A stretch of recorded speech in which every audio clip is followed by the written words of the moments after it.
is not getting the same that your own child is getting, the difference will tell, and there will come a time in the society where that child is going to take its pound of flesh. Where you can actually, everything from watching a program with the child, you can start up the conversation from something on the TV and say, oh, you know.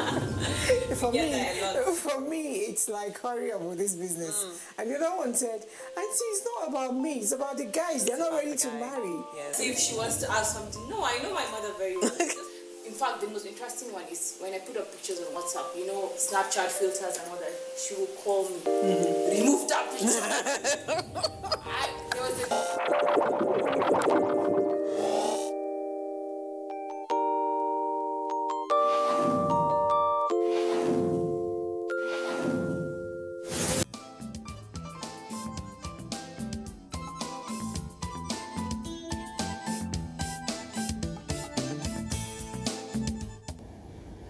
You know, by the way, still conversations. I'm always tempted to jump in immediately and start talking because that's what we do here. It's conversations, and you mentioned earlier that we're going to be looking at sickle cell disorder, sickle cell anemia, sickle cell disease. When you were, streamlining it, in my head I was going, what's the difference?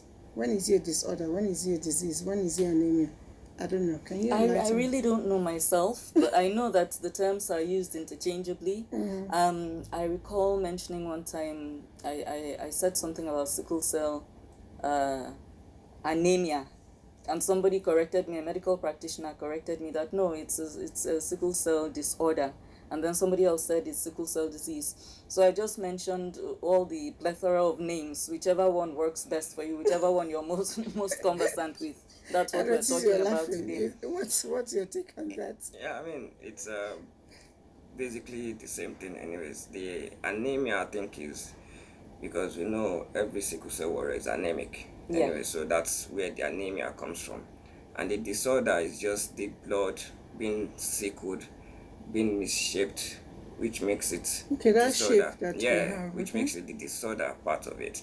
Then the disease is the actual fact that everybody assumes it's a disease anyway. So I think that's where the mix-up all the titles comes from and everything. So whatever it is, that's what our focus is. Now, what I usually wonder is, how did we get to that level? And a lot of times they tell me it's about the genotype. I am not going to be asking about genotype as at your parents because I know it's none of your business. It already happened. But I'd like to know, the three of you are warriors. And I've known Devon particularly for a very long time. And in fact, the early days I knew her, the only thing I know is that she was always in the office. She never breaks down. What is the magic? Oh, I was breaking down. We didn't notice. That's because, I'll be eternally grateful to the NTA structure. In the earlier years, right up, I was with NTA for 12 years, but a certain mix of, incidents in my life now led to depression, which in turn affected my health, my physical health, very badly. So in the years before I started having frequent physical or health challenges, I had a very good run of, very good health. I had a grueling schedule and I'd keep up with it and everything. So the people I was working with, my bosses in the office already knew I had a very good work ethic.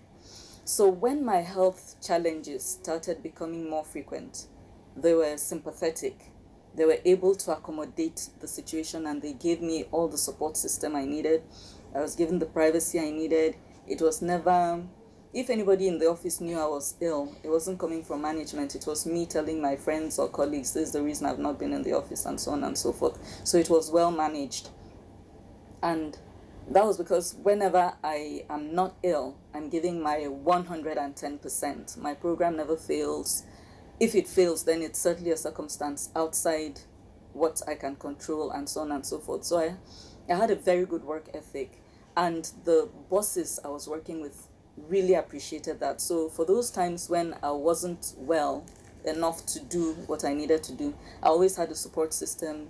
And the kind of entity NTA is, it's not possible always a for one family. person. It's a family. So whenever somebody falls down the crack, there's always people to cover up and, Yes. keep you looking good, and nobody really knows Notices. what's up. But I know that toward the last 5 years or so before I left NTA, I was constantly in and out of hospital. I was here with you, but I always said, this girl, what's her problem? She's always on air. I just had a very good support system at that time. She's so much of a Jackie. No, I had a very good Adeyemi, support system then. I know that with all the things that a lot of people fear about the SS people, you have been up and about. You're a filmmaker. And you didn't just get up and you decided to make film. You actually went to places. I know you were in London. Yes. You were in New York. Film Los Academy, Angeles. even one of Jos, all in a bid to study filmmaking. And I work in the industry. I know it's not as fun as people look at it in the house. It's tough. Yes. I want to know the buttons you were pressing on your body and you were able to move on. I think firstly, I love the job. That was the first thing that got me going. I love the job, and the moment I was able to travel out for my bachelor's and everything, I didn't really get into much of the practical aspect of filmmaking yet. But until I traveled to New York and LA, which was where I studied a short course, then moved to LA for my master's degree, which was more of an hands-on production and all of that. It was that moment I knew, okay, I could do this. I was more of an editor, laid back, just sit at the computer and just do stuff for people and everything. But as I started evolving, I realized I could do almost every aspect of filmmaking. You could call the shots? Yes. So I started doing cinematography. Then I felt, okay, if I'm editing and I can call the shots, then definitely I can do the directing as well. So when I got to the New York Film Academy in LA, we were opportune to do our own individual projects. So which is where those ideas came in to start, okay, I'm a sickle cell warrior. How can I, tell stories that reflect my reality? And I felt, okay, God has blessed me already. I have the tools. All I have to do is just to make it work. That's all I needed.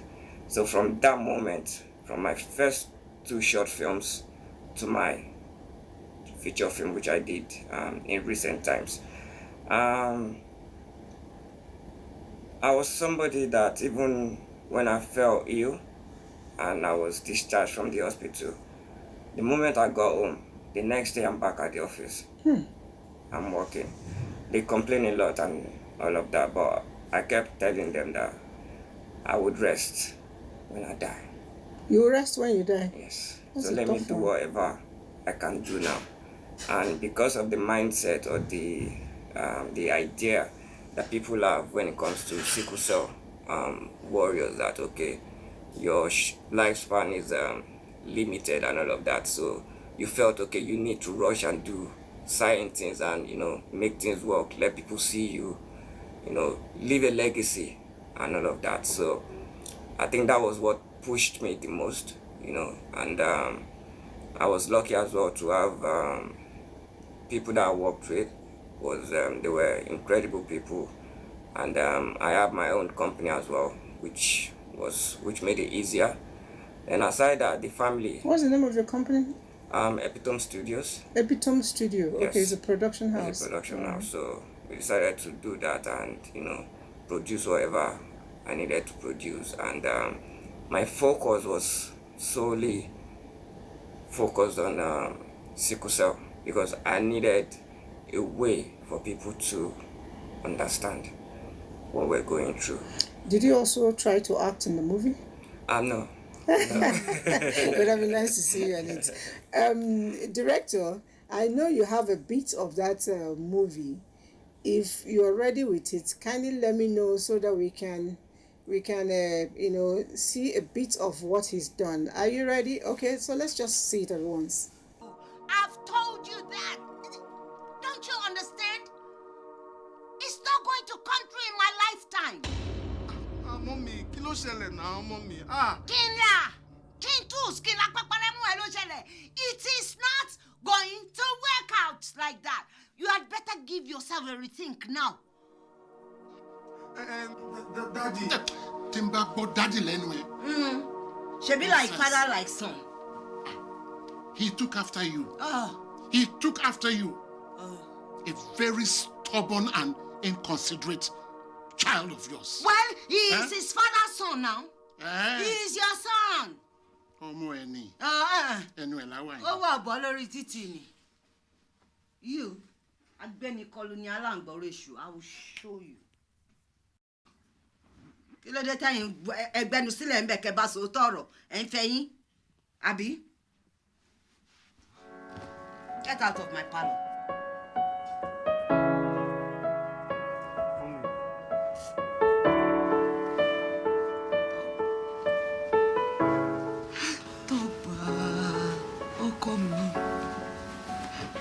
Why did you choose to hurt me this way? But why? Why? I love her so much, Mom. So much more than me? You love her to the extent that you have to hurt your own mother, a dead woman walking? Mommy, say all you wish, but those words won't change a thing. What kind of a girl? What kind of a girl will force her way into a man's life and separate him from his family? And then you talk about loving.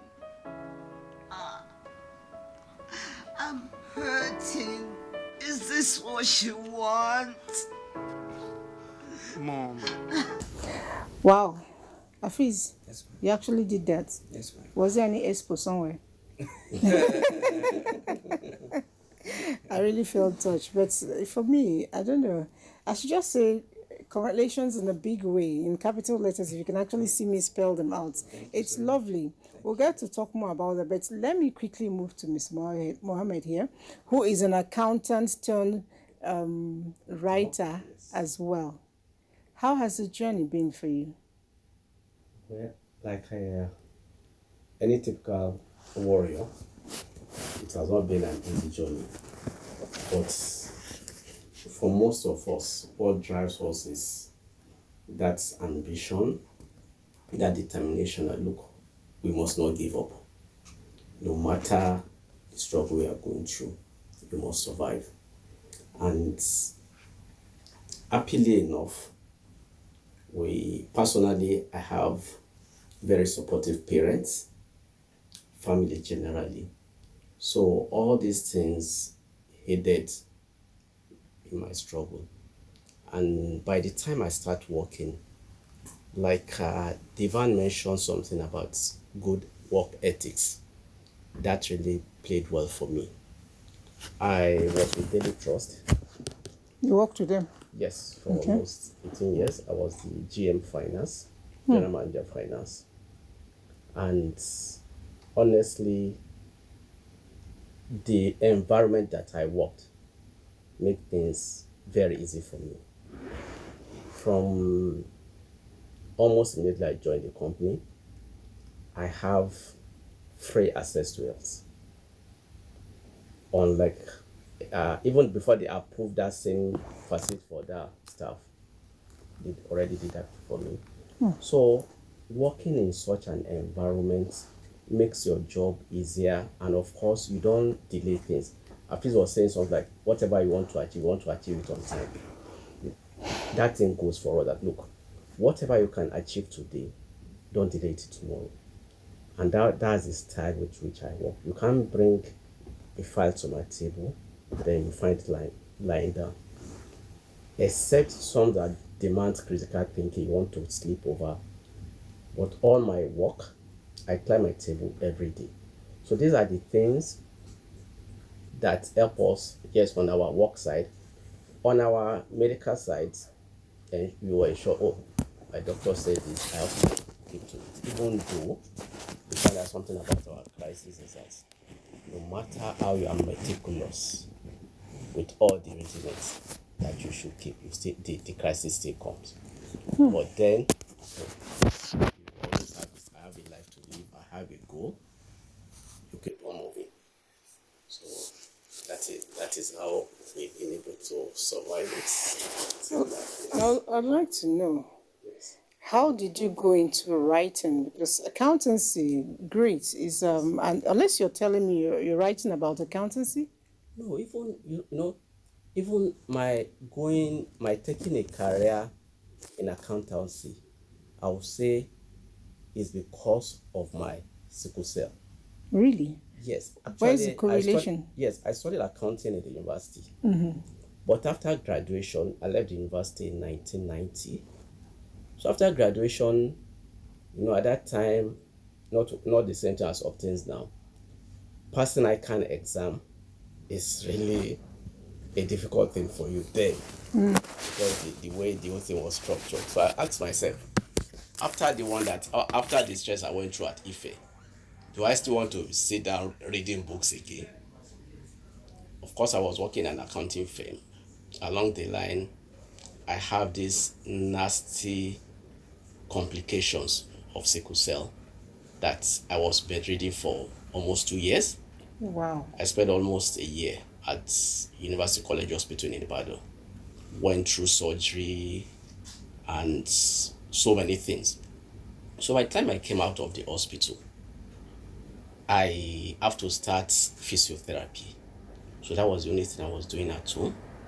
And that was how I told myself, look, with my situation, my best bet is, if I'm in accounting, if I'm in an accountancy profession, I know that my movement will not be much if I'm in business. That was how I started reading for my ICANN exams. And believe you me, at the first sitting, I cleared my paper. Wow. And that is the can-do spirit in we warriors. We have that. Yes, many of us, we do go through depression. We've suffered it several times. Hardly will you see a warrior that will not tell that at one time or the other he or she was having depression. But at the same time, we always come out of it. So back to my story. After passing my exams, I started working in an audit firm. Because one thing for us, we always want to have this required period that you should practice so that you can have your own license too, that you can start your own firm. So after I've been able to do that, I joined Daily Trust, that Media Trust, and joining Media Trust was wow for me, honestly. And I went there with that work ethic that, look, whatever I can achieve today, I should not delay it to tomorrow. I'm going to take a pause on that and come back so that you can link me up to how you move from accountancy to writing. I'm interested in the book. Yes. Especially if it's not in accounting. I don't know how to account. So let's quickly take this break. When we come back, the show continues. There is a lot of fake news and report circulating, especially on social media, on the coronavirus. Do not believe or partake in the spread of these fake reports. If it is not on the official website or news from the Nigerian Center for Disease Control, NCDC, disregard such report. Only together can we beat this virus. Only together can we overcome this pandemic. Follow the instructions and guidelines provided to combat this virus. Most importantly, stay at home. Self-isolate, regardless of your status. The virus doesn't move unless we move. Let us work together to better Nigeria. Together, we can do this. This message is brought to you by the Nigerian Television Authority, NTA, Africa's largest television network.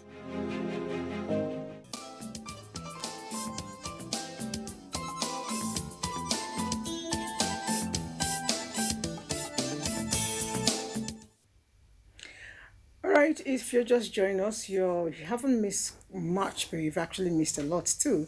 It's conversation, and our today's focus is on sickle cell, be it disorder, disease, anemia, all of it put together. And we have in the studio warriors who incidentally are all my friends, and they've expressed how they've been able to conquer, and they're doing great things, which is why they are the warriors they are. Now, against all odds, you worked as accountant, you have written a book. I still want to talk about that book. What is the title, and is it about sickle cell as well, or accountancy, or just you? Well, my book is titled I'm a Survivor. I'm a survivor. Yes, Okay, it's about sickle cell. yes, the story of my triumph over sickle cell pains. That's your personal experience. That is my personal experience Okay. as growing up as a sickle cell patient, as a warrior. And actually, what motivates me to write the book is for quite some time, I've been having this idea that yes, I should write. But when I left the service of Daily Trust in 2018, I now do more sickle cell advocacy. I interact with people within the sickle cell community, some foundations. I find that I was involved more in counseling. Through this counseling, I keep on repeating my own stories to motivate others. Because like I said, most of us are going through depression. I tell my story to motivate them, and I see the reaction, the improvement in them. From there, I just look, why don't I just document this? And that was how I started the writing. So you can reach out to some other people Exactly, who are not reach able out to others. meet Look, you one-on-one. this is what I went through, and these are my own survival techniques, which I believe if you try, it will work for you too. Yes, it's also a motivational book. That whatever the health situation, whatever the challenges you are going, you can surmount it. All right, you have been exposed to a whole lot of people. What is the most trying thing for them? Most other warriors or patients, as you call them, what is the most challenging thing? Because this year's team actually says shine the light on sickle cell. That means give it enough publicity.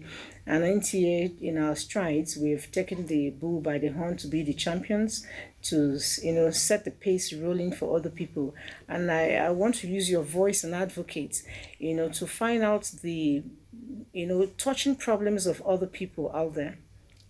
Yes, I'll say the challenges are multidimensional. It's not just one issue. One, I'll say sometimes people accepting us. We find out that we face so much discrimination. Discrimination? Yes, in the society. Really?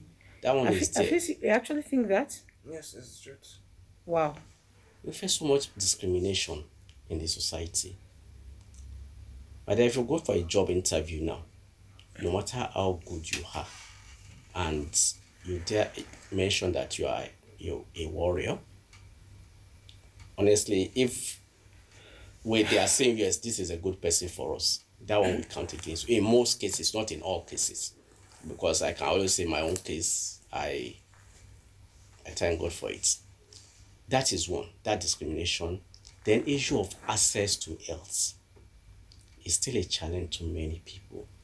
Like I said, I joined so many foundations, and what I find out is that for people to be able to go to hospital, sometimes we may have to be contributing, this one donating 1,000 naira, 500 naira to get them. In fact, if I may be allowed to say this is one of the things I seek out to achieve with my book. Like, look, on my own part, the process of my book, from the launching I'm doing, I want to sponsor 100 sickle cell patients. Well, you're going to launch the book. Yes. I want to do that, okay, let me get indigenous sickle cell patients, 100 of them. Let me put them on NHIS. So at least this one will go a long way in helping them have access to health. Because one thing about us, delay, someone is in crisis, the next thing the person needs is to be in the hospital, get all the necessary medication at that time. But by the time you are delaying, it could bring so many other complications. So access to it is also a very key challenge. So those are for now. I think for now, my colleagues may have other ideas that they want to say. Okay, about the and maybe I challenges. should turn back to. Yeah, those were some pertinent points he mentioned. For my part, I never had issues with, like, moving from one job to the next. Like with NTA, I served and was retained. Although they knew while I was serving that I was genotype SS, my work ethic, I'm sure, played in for me. So I was retained. When I left NTA, I went to the BBC World Service Trust at the time. At the moment, it's the BBC Media Action. Nobody asked me about my health, so it wasn't a piece of information. I just randomly volunteered. I got the job. My next job after that, I worked on a USAID funded project in Nasarawa State. Nobody asked me about my health. I didn't volunteer the information. I got the job. After that, I headed a small NGO, a local NGO here in Abuja. Nobody asked me about my health status. I didn't volunteer the information. And then after that, I worked on a World Health Organization, World Bank assisted project. Again, my health was not something that anybody asked me about during the interview, so I didn't volunteer the information. I got the job. So, but I guess in other instances where if it's a direct, do you have any health issues you'd like to share with us? Oh, of course I'd mention it, but that never came up. I got all the jobs I, ever attended an interview for. In fact, at a point I started getting big-headed about it. I was like, please don't call me for an interview. I'm going to nail the job. So for me, that was never an issue, but I do realize that it would probably be for other people. It was not my reality. I didn't face such challenges. And even during the course of work, when people came to realize, that, oh, I have this challenge, so I got the support I needed to do the work I needed to do. And I was fine. But in my relationship life, there'll be, back then when I was still single, on a number of occasions, you're just sitting with somebody, in the early days, you're just hanging out, trying to know each other before you decide if you want to date or not. And on one or two occasions, purely by, you're just gisting and somebody's like, I can't stand Sicklers. Because, and that happened to me like twice. And the person, we were just talking randomly, and that came up. I can't stand. They're so always talking about how sick they are and how on all this, that, and the other. And I laughed and laughed and I said, no, seriously, I can't stand it. And I didn't say anything. We continued hanging out for a while.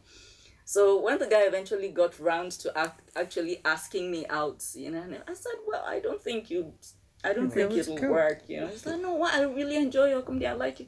I said, I like you as a friend. We can stay friends, but I don't want to. Why? I said, well, you did say you don't like sicklers, as that was the common term back then, and I happen to be one.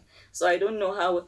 Oh, hi, but you don't look it. You guys have they have a look and everything. I'm like, yeah, right. I said, but since that is something that's really, because you really went on about it, I said, I can't get over how negatively you spoke about it. And I always feel some type of way. So let's just be friends and all that. So relationships, yeah. And then sometimes family members, some people think you have a friend and they're scared that they think it's a cough. Really? Yeah, that can be. Is it contagious? Are you serious? Things like that. But I think that those it really things shows they're not educated enough. So there's a bit of ignorance going on around that, but it's not something I ever found hurtful per se. Maybe because I grew up in a home where my mother was a nurse. So from when I was a small child, they never hid it. It was very common knowledge. So I also grew up not hiding it. That's not the first thing I'll tell you about myself, but at some point, if we're friends or if you're around me, I'll definitely release the information so that if I get sick or something, you won't be speculating and wondering what's wrong. You'll know exactly what's up with me. So I grew up in a home where my parents were very open with the information. I also never hid it. and so on. So I've not experienced too much discrimination or stigma, just a little bit of it here and there. And I remember when I first started advocacy many years ago, a friend of mine told me I was feeling cool about being sick. I didn't know whether to be amused or what. I was like, why would you say that? But the person was really like, no, you are feeling so cool about being sick. And I'm sorry, but that made me take several steps back. It made me feel like, do people think it's a joy? It's a joy. It's something I like or something. Yeah. So it really made me step back. So I've experienced things like that, but not ordinarily anything that keeps me awake at night. It's better that way. Afis, I would like to share your own story a little bit. And I know you're married. Yes. And you have children. Yes. Was it that easy to woo your wife? When she found out, how did she feel? The truth is, I'm not. If I think about it, most times I'm like, okay, I'm still married. Were you going to think that you won't be married after a while? I mean, because like she said, relationships were headaches. Even if you get anybody to go out with you by telling them that you're a warrior and everything, and I was somebody that I didn't tell people. I never did, but probably my close friends, probably my roommates and everything, and that was because, like she said, if anything happens and everything, so they can be able to rush you to the hospital and all that. So probably my one was more of when I get into the relationship proper and everything, I just somehow believe that I might not go into crisis in the relationship. So I try to view, that and assume that miracles could happen and everything, but it didn't work like that. But the thing was, I had several relationships that met here and that's the end of that relationship. It's done and everything. And my wife, actually, the time I was asking her out, I was doing it as a joke, like I didn't want any disappointment, so that it won't be like, oh, I can't go out with you, and I won't be heartbroken, because as at that time she was actually in a relationship as well, and the brother was someone I was staying with and very close with when I was in the UK, so he was someone that assisted in the whole wooing. He asked her, and she said, no, it cannot work because I have somebody. But the good thing was that even when she got around to say, okay, fine, I'll do it and everything, it wasn't out of sympathy or anything, because when she told her family, I was actually afraid of the family mostly, but they were the ones that surprised me the most. They were like, okay, it's sickle cell, fine. If you are okay with that, then because you're the one that's going to get married to him. So at the end of the day, it's your choice. If you're okay with it, then we will support you and everything. And the incredible thing is that the family are amazing people. No judgments, none of that from them. I know. So she's an incredible woman as well. We have 2 kids, one on the way as well. So one on the way. Yeah. This guy is not joking with anybody. That's nice. That's nice. Congratulations. The one on the way was more, women. Oh God. But yes. But in terms of discrimination, I think that's basically what the issue is. Especially, you guys actually got lucky with your jobs, because usually companies don't employ sickle cell warriors. Really? Yes. They don't. They just feel it's mismanagement, it's a waste, because they know the back and forth hospital and everything. So they feel there are lapses. Oh, I've never taken it for granted. I just know I have the devil's luck. Yeah, I don't know what it is. It's luck. So Somebody actually wrote, he said, Devon, you weren't asked about your health status because you look healthy. All right. Probably that's why you were switching job. exactly. So I guess. I mean, especially it's even common in the US and in the UK. You know, they have these petitions going on how they need to treat sickle cell warriors, you know, in the workplace and everything. So it's something that is there. It's just that that's why you see a lot of warriors are self-employed. They have their own businesses because they know they could get up to do it anytime they want, and they can employ people to actually do the job for them. So that's that, and I think that's basically it. And like you said, the hospital thing, and when you get to the hospital, that is the worst. That is the worst? Yes. That's supposed to be a relief place. So I mean, I am somebody that's, I think for 3 years or more now, I have stopped going to the hospital. For 3 years? Yes. So how Why? do you cope? Because I can't stand them. What's the challenge really? I want to The understand. challenge is you're meant to go to the hospital, right? To Yes. get the relief, the care, the attention and everything. But you get there and you're being Pain. discriminated on.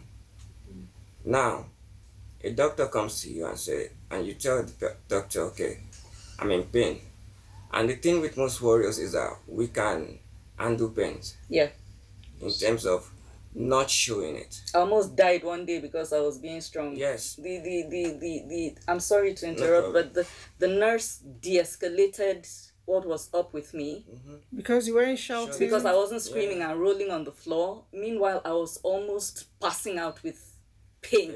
It was when the doctor, who is more familiar with my case, came in. He screamed, "Why is she still sitting here? Why haven't you done this?" "Oh, she doesn't look agitated."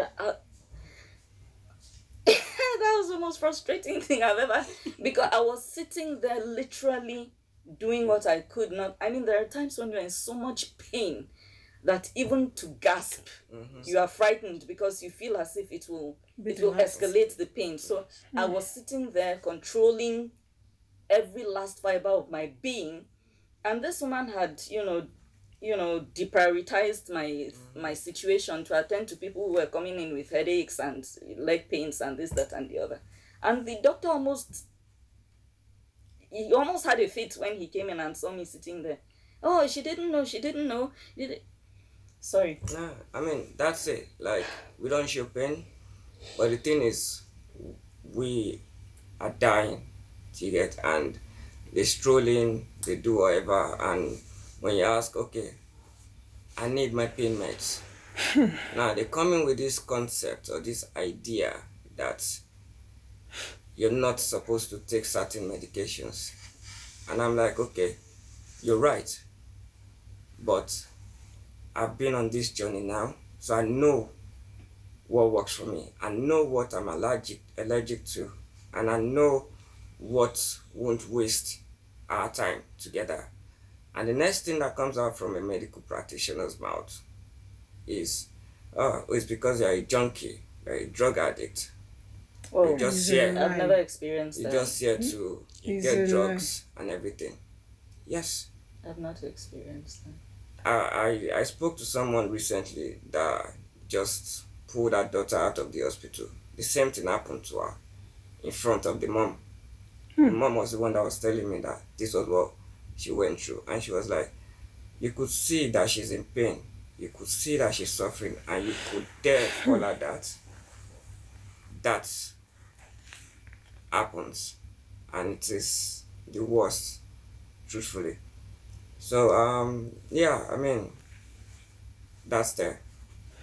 All right, it's heart touching. I think I share what Afis said, but I have a slight view of it that yes, when you go through such abuse, that's what I'll call it now, what do you do? Okay. To me, I've had one or two incidents like that in one of the hospitals I do attend. Of course, things were rectified for me. And in Abuja today, the only hospital me I always recommend is that, oh, you have this, better you go to National Hospital. Many people will still complain about National Hospital, but for me, it works for me. And this is what I do. National Hospital have this Sabicom unit. Where you can report. Exactly. That unit, to me, it works perfectly well.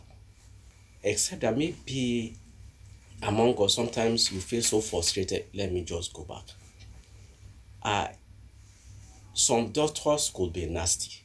I remember one incident. Someone actually wrote this and they say some doctors are wicked, especially honestly, when they come to sickle cell honestly, disorder. I was in crisis. I went to the emergency. Normally, what I normally before I get there, I have my own contact that I will call the wait for. But in this case, I just went there. That doctor on duty that day was on call for almost 20-30 minutes. And I was in front of... On a phone call? Yes. I was there in pains. And when he finished, what he asked me, what's your problem? I said, I'm in crisis. Can you imagine what the reply was? Like, financial crisis? The joke. Yes. The joke. I just look at this person that I was not in that combative mood that day. Because the truth is, for me, I don't take things like that for granted. If it is up to Nigerian Medical Council, honestly, I will write. Because I've had incidents that I've reported doctors like that and actions were taken. So when issues like this come up, when discussion like this come up, I always like to use that an opportunity. Like, look, fellow warriors, when you are going through any abuse like this, please don't keep quiet. Report to the appropriate authority. Because like how many do you want to report? That is one. How many want to fight back? No, I still think that in line with the theme of the celebration, if we shine the light on the bad ones, if it's a collective effort, there are human rights activists who will carry it up. If everybody reports, their problem, together we can actually begin to, because if Devon is complaining, this person is complaining, the other person is complaining, ears will begin to listen. And that complaint may not just be for you who is passing through it at a time, because from your exposure you're able to handle things for yourself. It could be for that poor girl, for that poor boy who does not know what to do. You begin to pave way for that person. I sincerely think you're in line. We should be able to report these issues. Now, before I start battling or fighting with my director for time, I'd like to know, quite specifically, I am not, a warrior in that capacity, but I'm also a warrior in my own capacity. If I am with somebody like that, and what should I notice as a change, as a colleague? What should be my first response to the person? And what will even tell me, okay, this person is not just being lazy. The person has a battle and I need to work. Well, I would say that, and this is one thing I'll be eternally grateful to NTA for, especially the people that I worked closely with. My boss at the time, Mr. Walekoka, Madam Bola Oyeyemi, and so on. If somebody who is genotype SS comes to you and tells you, I am not feeling well, regardless of how healthy and composed and whatever they look in that moment, take it seriously. Because, like they said, the default setting is to try to appear as healthy and as strong as possible all the time. You don't want to be associated with, you try hard not to be associated with being frail and weak and this, that, and the other. So usually, even when you're feeling poorly, you drag yourself to the office. Mm-hmm. Now, it's when you begin to realize that, okay, coming to the office today was a mistake. I really should have just made a phone call and told them today isn't going to happen for me. I recall one particular Saturday, back then I was handling Saturday morning. Saturday morning. I was anchoring the program that day. I woke up. I'd taken my bath. I was perfectly fine through the night. I woke up. I was okay. I took my bath. I got dressed. I was just making up when this nasty pain shot through my spine.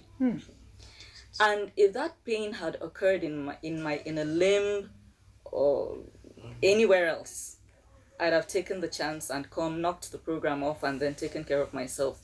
But you see, once I feel that tingling sensation in my spine, I know it's bad news. I considered, will I be able to sit on TV and just power through?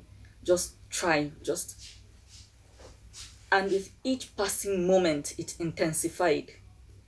It was like 8:45, I think. I picked up the phone, I called her, I said, I won't be able to make it. I'm sorry. She had to quickly, I'm sure she didn't even come to the office prepared that day to anchor the program. She was meant to direct. She had to anchor the program herself.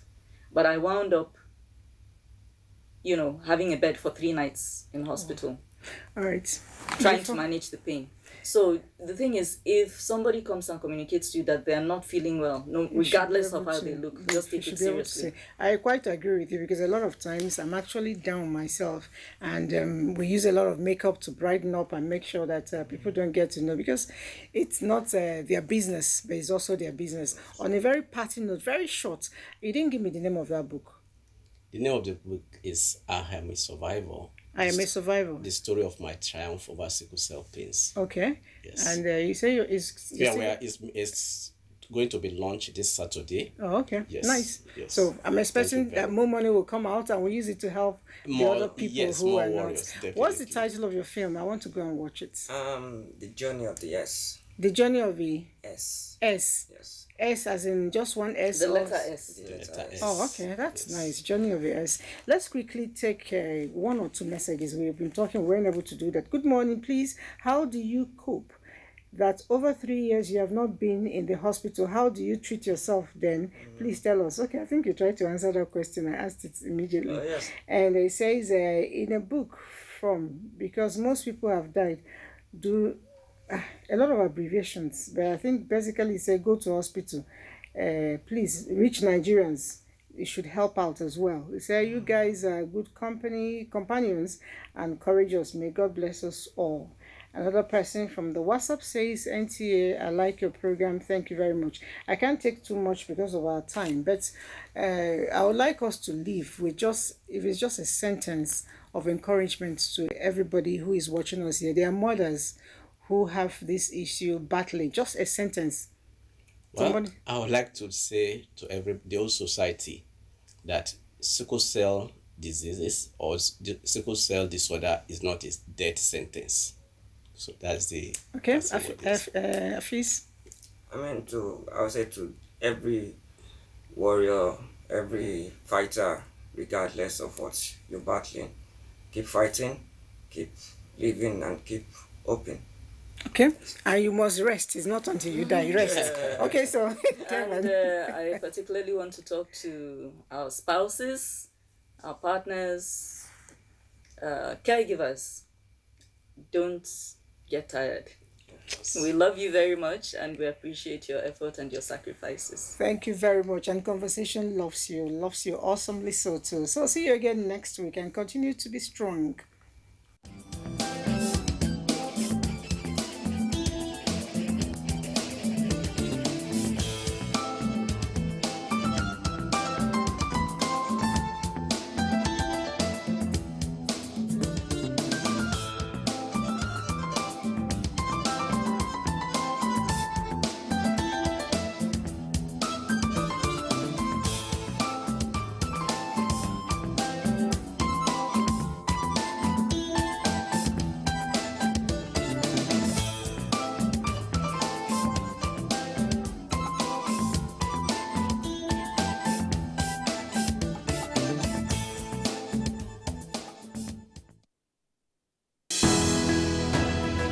the counsel of our fathers. My advice to these young people is please do not take us back to those harrowing days. You probably do not know what it is. Nigerian youths, let's build our nation together.